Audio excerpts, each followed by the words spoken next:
नमस्कार पशुपालक मित्रांनो, स्वागत आहे आपल्या फेट गुरु या युट्यूब चॅनलवरती. मित्रांनो, आजच्या व्हिडिओमध्ये आपण आपल्या एक वेद झालेल्या गायीमध्ये किंवा एक वेद झालेल्या म्हैसमध्ये त्यांना व्यायल्यानंतर जर माझावरती येण्यासाठी आपल्याला अडचणी येत असतील, तर त्या पाठीमागची कुठली वैज्ञानिक कारणे असू शकतात आणि आपण त्यावरती कशा पद्धतीने उपाययोजना करायला पाहिजे, तर या विषयावरती आज आपण माहिती घेणार आहोत.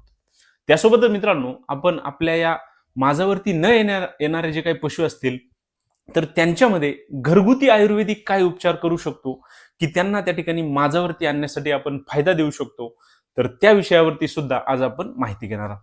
मित्रांनो, दुग्ध व्यवसायामध्ये आपल्याला बऱ्याच वेळा आपल्या पशु व्यायल्यानंतर त्यांना माझावरती येण्यासाठी अडचणी पाहायला मिळत असतात.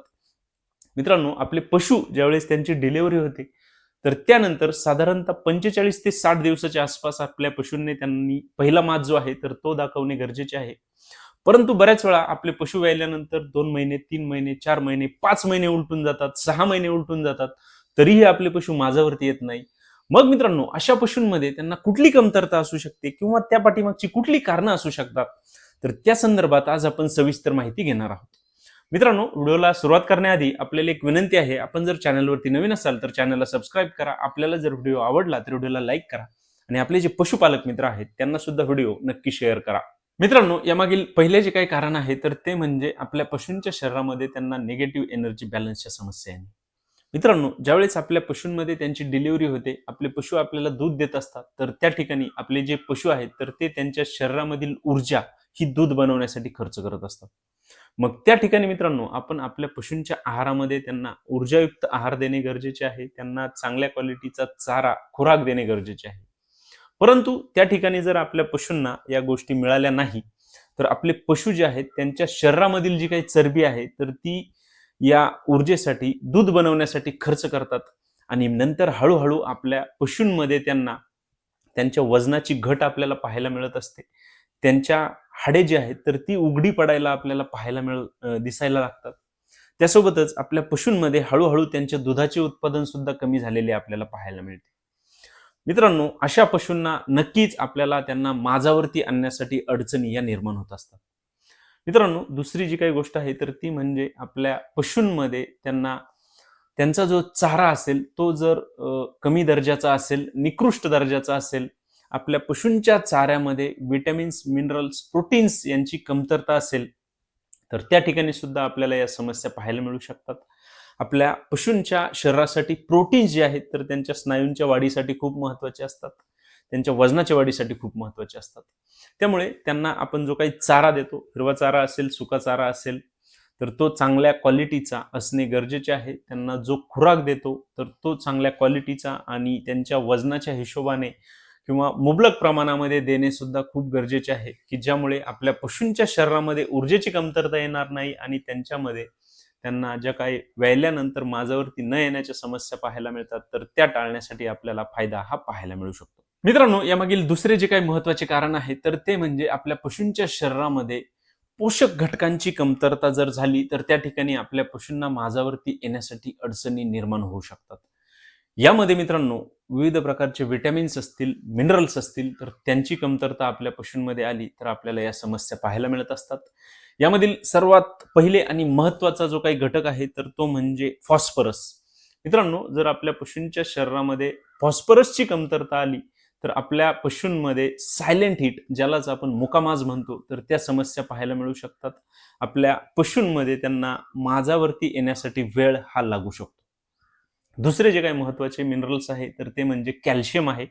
मित्रांनो, आपल्या पशूंच्या व्यायल्यानंतर साधारणतः पशूंच्या शरीरामध्ये कॅल्शियमची कमतरता आली, तर आपल्या पशूंची जी गर्भपिशवी आहे, तिचे आकुंचन होण्यासाठी वेळ लागू शकतो आणि त्याला जेवढा जास्त वेळ लागेल, तर तेवढाच जास्त वेळ आपल्या पशूंना माझावरती येण्यासाठी त्या ठिकाणी घेऊ शकतात. मित्रांनो, तिसरे जो काही घटक आहे, तर तो म्हणजे कॉपर आणि मॅंगनीज. मित्रांनो, आपल्या पशूंच्या शरीरामध्ये जर कॉपर आणि मॅंगनीजची कमतरता आली, तर आपल्या पशूंमध्ये त्यांना मुकामाज असेल किंवा आपण ज्याला सायलेंट हिट म्हणतो, तर त्या समस्या पाहायला मिळू शकतात आणि आपले जे पशु आहेत, तर ते माझावरती येण्यासाठी त्या ठिकाणी जास्त वेळ हा घेऊ शकतात.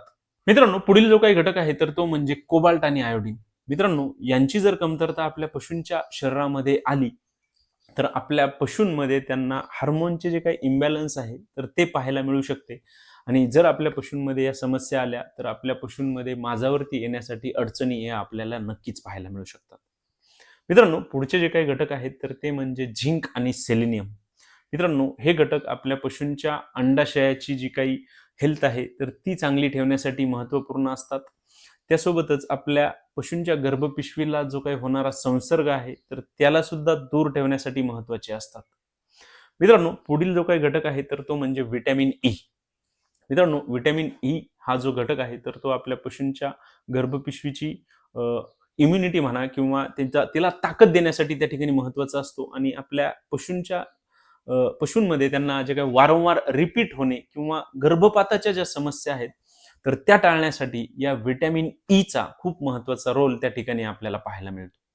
त्यासोबतच व्हिटॅमिन ए हे जे आहे तर ते आपल्या पशूंच्या गर्भपिशवीचे जे काही अस्तर आहे तर त्यांना व्यवस्थित ठेवण्यासाठी त्या ठिकाणी खूप महत्त्वाचे असते.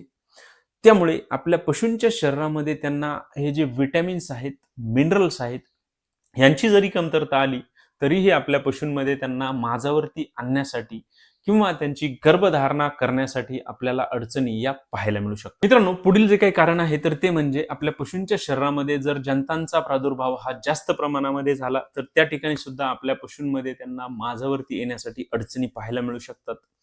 ज्यावेळेस आपल्या पशूंच्या शरीरामध्ये जंतांचा प्रादुर्भाव हा जास्त प्रमाणामध्ये होतो तर आपल्या पशूंमध्ये आपले पशु सुस्त होणे, आपल्या पशूंचे वजन घटणे, आपल्या पशूंचे दुधाचे उत्पादन कमी होणे, आपल्या पशूंमध्ये त्यांच्या शरीरात रक्ताची कमतरता येणे, आपल्या पशु चारा कमी खाणे, आपल्या पशूंमध्ये जुलाब होणे, आपल्या पशूंमध्ये माझावरती न येणे, आपल्या पशूंमध्ये गर्भधारणा न होणे, तर यांसारख्या समस्या आपल्याला पाहायला मिळत असतात. आपले पशु व्याल्यानंतर आपण त्यांच्यामध्ये नियमित जंत निर्मूलन करणे खूप गरजेचे आहे, की ज्यामुळे आपण या समस्या त्या ठिकाणी टाळू शकतो. आपल्या पशूंचे दुधाचे उत्पादन व्याल्यानंतर वाढवायचे असेल तर त्या ठिकाणी सुद्धा जंत निर्मूलनाचा खूप महत्त्वाचा फायदा आपल्याला पाहायला मिळत असतो.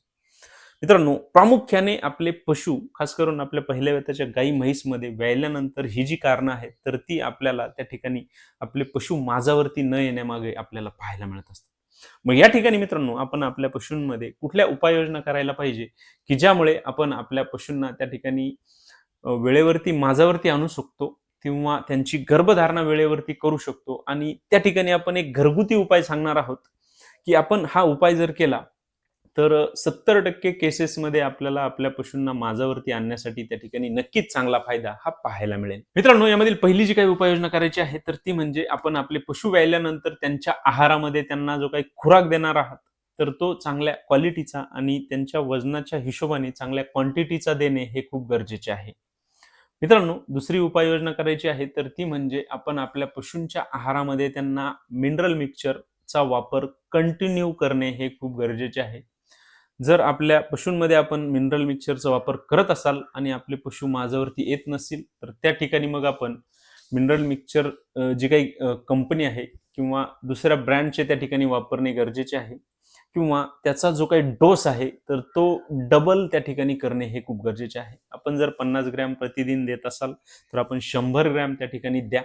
कारण आपल्या पशूंच्या शरीरामध्ये त्यांना जर विटॅमिन्स मिनरल्सची कमतरता असेल, आपले पशु दुधावरती असेल तर ती कमतरता भरून काढण्यासाठी वेळ लागू शकतो. त्यामुळे त्याचा जो काही डोस आहे तो आपण त्या ठिकाणी डबल करणे हे खूप गरजेचे आहे. त्यासोबतच तिसरी जी काही उपाययोजना करायची आहे तर ती म्हणजे आपले पशु व्याल्यानंतर त्यांना चाऱ्याची जी काही क्वालिटी आहे तर ती चांगली देणे गरजेचे आहे. हिरवा चारा, सुका चारा असेल तर तो चांगल्या प्रतीचा त्या ठिकाणी देणे हे खूप गरजेचे आहे. मित्रांनो, पुढची जी काही उपाययोजना करायची आहे तर ती म्हणजे आपण आपले पशु व्याल्यानंतर साधारणतः 21व्या दिवशी त्यांच्यामध्ये जंत निर्मूलनाचे जे काही औषध आहे तर ते वापरणे गरजेचे आहे. त्यानंतर पुन्हा 3 महिन्याने आपण आपल्या पशूंमध्ये त्यांचे जंत निर्मूलन करणे हे खूप गरजेचे आहे. त्यामुळे सुद्धा आपल्या पशूंना वेळेवरती माझावरती आणण्यासाठी आपल्याला फायदा हा पाहायला मिळू शकतो.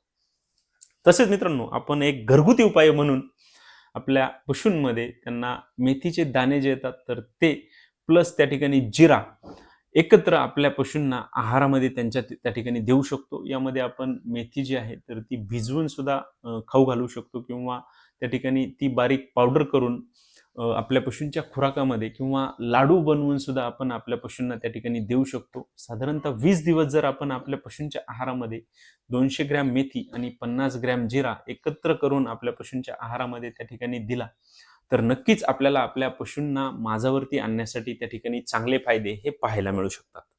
मित्रांनो, ही उपाययोजना आपण आपल्या पशूंमध्ये अवश्य एकदा करून पहा. आपल्याला 100 मधून 70% केसेसमध्ये नक्कीच चांगला रिझल्ट हा पाहायला मिळेल.